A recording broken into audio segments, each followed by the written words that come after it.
Creature comforts. Consider creature comforts when growing and supersizing your business. Sharon Horne-Ellstrom here. So it's actually a creature brand t-shirt of my son-in-law's, and he's got all kinds of creature swag, right? Creature clothes. It's a skateboarding brand that my daughter and my son-in-law really like. And so they have a lot of gear, a lot of sweatshirts, a lot of t-shirts, a lot of hoodies, all kinds of things that say creature and have weird little monsters and creatures on them. This is like one of the most low-key, less monstrous one that they have. So I grabbed that just to illustrate our idiom today. Our idiom today for Supersize Your Business, Sharon Horne-Ellstrom here, is creature comfort. And it's one of those, I have thought about the things that it triggered for me with respect to growing and supersizing and building my businesses, but I've never thought of it in terms of creature comfort. Creature comfort, this is and has been around since 1659. It was first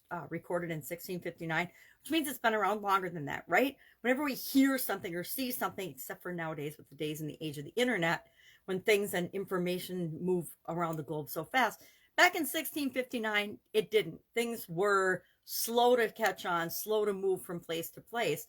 And so for this idiom, this expression to have been around that long says a lot about it. And it's impacted me for sure and every other area and aspect of our businesses and our life.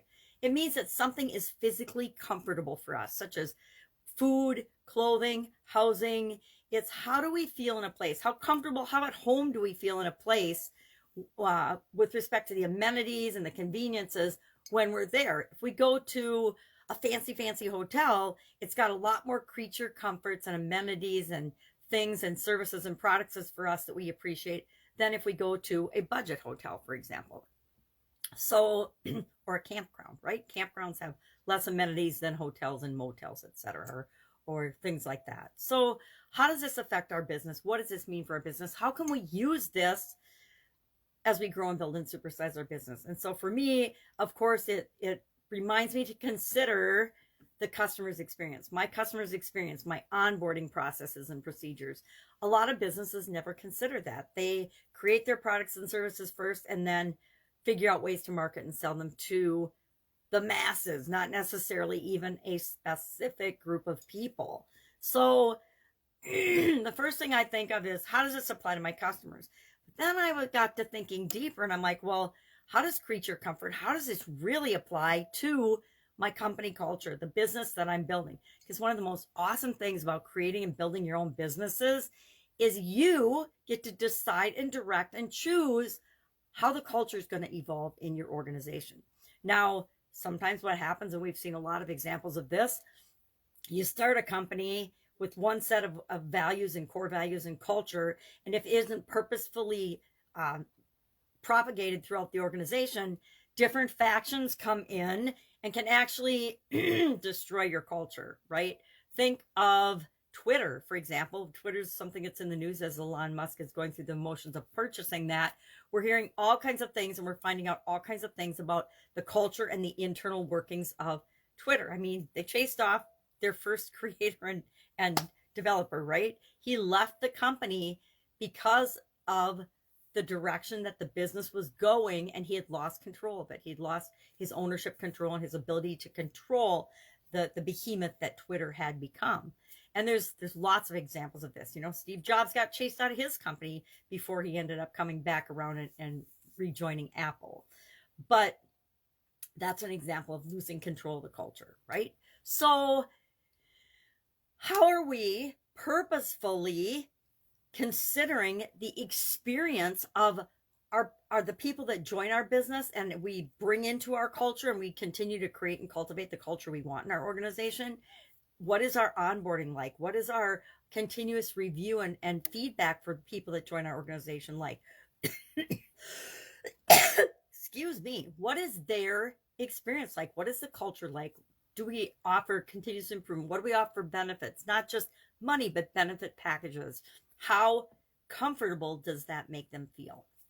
And then we could get into the whole topic of diversity. How diverse is our organization? How do we make everybody feel included given all of our differences and respected without making it a political nonsense thing like just happened with Wells Fargo and their fake their fake interviewing of diversity candidates. I mean, I don't know how you come back from a black mark and a stain on your reputation when you do something like that that's so ridiculous and unethical, right?